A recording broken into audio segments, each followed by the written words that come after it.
क्या भारत के उच्च शिक्षण संस्थानों से जातिवाद का अंत होने वाला है या फिर नए नियम और नई बहस को जन्म दे रहे हैं? यूनिवर्सिटी ग्रांट कमीशन यानी यूजीसी के 2026 के नए नियमों को लेकर मामला अब देश की सबसे बड़ी अदालत सुप्रीम कोर्ट तक पहुंच चुका है। आज के इस वीडियो में हम समझेंगे कि आखिर ये नए नियम क्या हैं और क्यों इन्हें चुनौतियां दी जा रही है।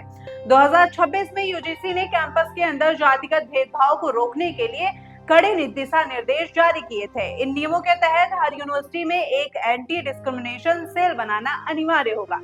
दूसरा, जातिगत टिप्पणी या भेदभाव पाए जाने पर फैकल्टी और छात्रों पर सख्त जुर्माना और निष्कासन का प्रावधान है।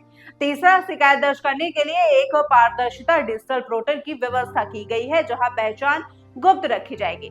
लेकिन इन नियमों के खिलाफ सुप्रीम कोर्ट में याचिका दायर की गई है। याचिकाकर्ताओं का तर्क है कि कुछ लोगों का मानना है कि इन नियमों का गलत इस्तेमाल करके फैकल्टी या अन्य छात्रों को फंसाया जा सकता है।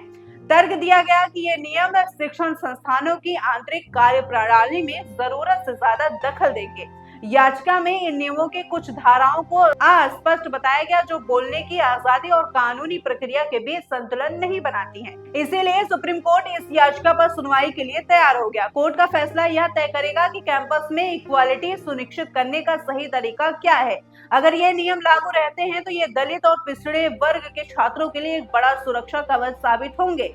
लेकिन अगर कोर्ट इसमें बदलाव करता है तो यूजीसी को पूरी प्रक्रिया फिर से देखनी होगी। कैंपस में शिक्षा के साथ साथ सम्मान भी मिलना चाहिए, लेकिन नियम ऐसे हो जो न्यायपूर्ण हो। आपको क्या लगता है, क्या यूजीसी के ये नए नियम भेदभाव मिटाने में कारगर होंगे या इनका गलत इस्तेमाल होगा? अपनी राय हमें कमेंट में जरूर दीजिएगा। तब तक के लिए देखते रहे यूपी 24 नेटवर्क। मैं हूं आपके साथ अंजलि त्रिपाठी।